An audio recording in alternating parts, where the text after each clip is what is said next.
Hello प्यारे विद्यार्थियों, आज हम करने जा रहे हैं डॉक्टर रामकुमार वर्मा द्वारा लिखित एकांकी औरंगजेब की आखिरी रात से संबंधित एक प्रश्न। यह प्रश्न इसके सार अथवा प्रतिपाद्य के रूप में स्वीकार किया जा सकता है। आइए इस पर बात करते हैं। डॉक्टर रामकुमार वर्मा द्वारा रचित ऐतिहासिक एकांकी औरंगजेब की आखिरी रात मृत्युशैया पर लेटे आलमगीर औरंगजेब की मनोदशा का मार्मिक चित्रण प्रस्तुत करती है। 18 फरवरी सन 1707 की रात को अहमदनगर के किले में रोगी औरंगजेब मौत की अंतिम घड़ियां गिन रहा था और उसके समीप उसकी बेटी जीनत उन्नीसा के सिवा अन्य कोई संबंधी नहीं था। औरंगजेब को याद आता है कि उसने अपने शासनकाल में बीजापुर और गोलाकुंड की शिया रियासतों को अपने अधीन करने के पश्चात शिवाजी के पुत्र शंभाजी को पराजित कर उसे कैद किया और फिर उसकी निर्मम हत्या कर दी। मराठों में विद्रोह की आग भड़क उठी, जिसे औरंगजेब 17 वर्ष तक दबाने का असफल प्रयास करता रहा। दक्षिण की लंबी लड़ाइयों से उसका खजाना खाली कर दिया और मुगल सेना विलासी हो गई। यहाँ तक कि सेना को देने के लिए पैसा नहीं था। अपने अंतिम दिनों में बीमार, बूढ़ा और मौत से डरा हुआ औरंगजेब अहमदनगर के किले में अंतिम सांसें लेता हुआ अपने अतीत कर्मों को याद करता है। वह पछताता है और स्वीकार करता है कि मृत्यु के क्षणों में हमारी आत्मा जाग उठती है और हमारे सारे पाप कर्म हमारी आंखों में झांकने लगते हैं। औरंगजेब के साथ भी यही हो रहा था। यहीं से नाटक प्रारंभ होता है और पर्दा उठता है।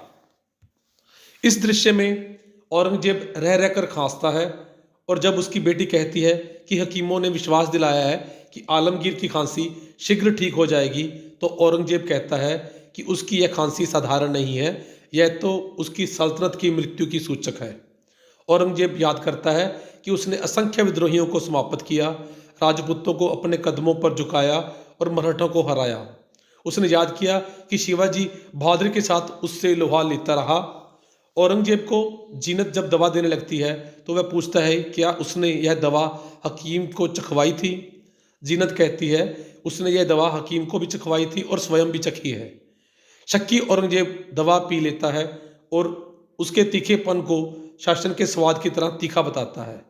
औरंगजेब को इस बात का दुख है कि वह बीमार और बूढ़ा है। उसके मन में अभी भी यह इच्छा है कि वह युद्ध के मैदान में तलवार लेकर उतरे और विद्रोहियों को समाप्त कर दे। जीनत अपने पिता को आराम करने की सलाह देती है, परंतु औरंगजेब का पाप अंतिम घड़ियों में उसकी आत्मा को अशांत कर रहा है। औरंगजेब को लगता है कि उसकी मौत भी उससे डर कर ठीक समय पर आ रही होगी, क्योंकि औरंगजेब ने किसी भी अपराधी को क्षमा नहीं किया, भले ही वह अपराधी स्वयं मौत ही क्यों ना हो।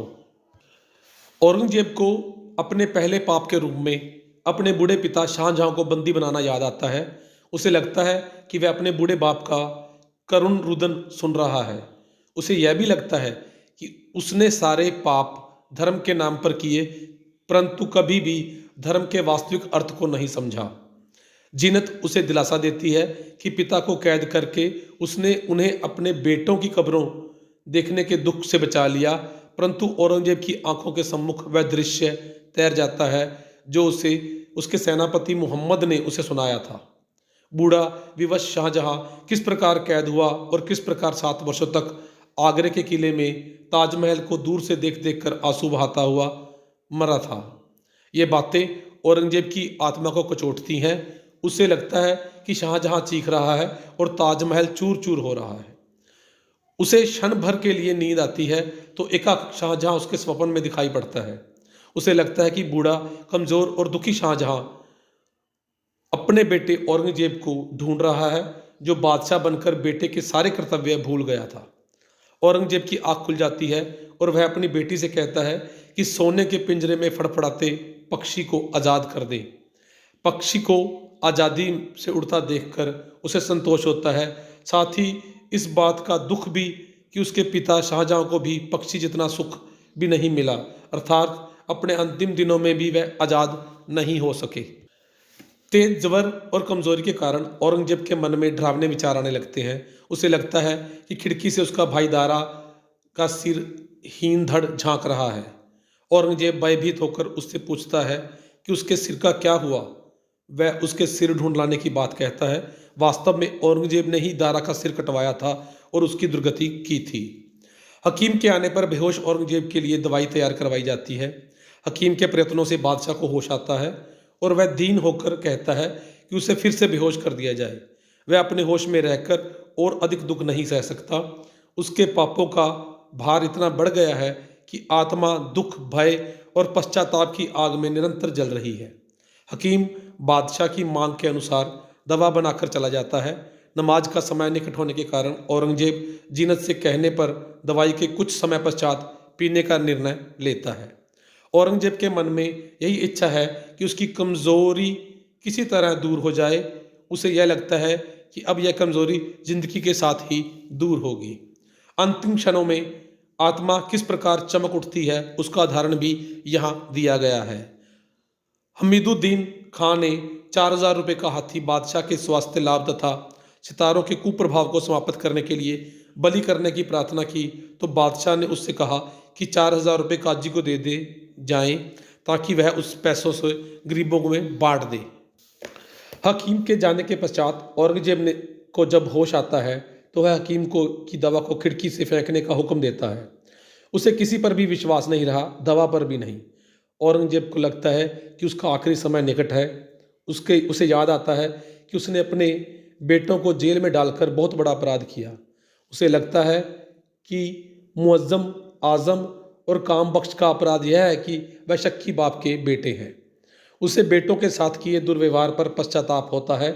जिन्नत उसकी भावनाओं को अपने भाइयों तक पहुंचाने का वचन देती है। औरंगजेब को लगता है कि वह भी अपने पिता और बेटों की तरह अपने पापों में कैद है। तभी औरंगजेब को याद आता है कि वह जुम्मा शुक्रवार जब नमाज पढ़ने के लिए जाते समय उसके हाथी के आगे आकर हिंदुओं की भीड़ ने उससे प्रार्थना की थी कि वह जजिया, हिंदुओं से लिया जाने वाला एक टैक्स, मुआफ़ कर दे। परंतु अपने धार्मिक पागलपन ने उसने अपना हाथी हिंदुओं की भीड़ पर चढ़ा दिया और उससे अनेक लोग मारे गए। औरंगजेब को इस बात का पश्चाताप है कि उसने अपने वतन और रैयत प्रजा के साथ सदा अन्याय ही किया है। जब जिन्नत कहती है कि खानदाने तैमूरी से आपसे बढ़कर अदल न्याय करने वाला कोई नहीं हुआ, तो एकाएक उत्तेजित होकर कहता है कि उसका न्याय कितना क्रूर और अंधा रहा वह ही जानता है।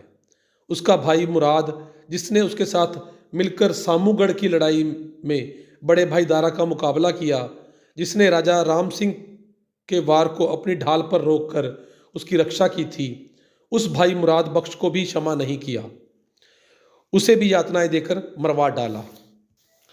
इस बीच जीनत अपने पिता की बिगड़ती अवस्था को देखकर दुखी है। औरंगजेब शाही कातिब को बुलवा भेजता है। वह अपनी बेटी से कहता है कि उसकी सेवा और शुभकामनाओं से उसकी मृत्यु आसान हो गई है, उसे कब्र में भी दुख नहीं होगा। वह कातिब अर्थात लेखक से अपने बेटे आजम और कामबख्श के नाम पत्र लिखवाता है। उन पत्रों में एक दुखी एवं पश्चाताप की आग में जलते पिता की करुण पुकार दिखाई देती है। एक हारे और निराश बादशाह का दुख दिखाई देता है। वह उन दोनों से क्षमा मांगता है। अपनी अंतिम घड़ियों में क्रूर औरंगजेब अत्यधिक करुण हो उठा। स्वर्गीय दारा, शुजा तथा मुराद से क्षमा मांगता हुआ औरंगजेब अंतिम सांस लेता है। उसकी आखिरी इच्छा थी कि उसे बिना किसी ताबूत के साधारण कब्र में दफनाया जाए और उसके ऊपर हरी घास के सिवा और कुछ न लगवाया जाए। डॉक्टर रामकुमार वर्मा द्वारा रचित प्रस्तुत ऐतिहासिक एकांकी, जिसमें कि औरंगजेब का मानवीय पक्ष अधिक उभर कर सामने आया है। मृत्यु के क्षणों में मनुष्य अपने अतीत को बड़ी तीव्रता से याद करता है और उसके पाप उसे अधिक सताते हैं। प्रस्तुत एकांकी एक मनोवैज्ञानिक आधार पर मानवीय पक्ष को अत्यधिक सुंदर ढंग से प्रस्तुत करता हुआ दिखाई देता है। धन्यवाद विद्यार्थियों।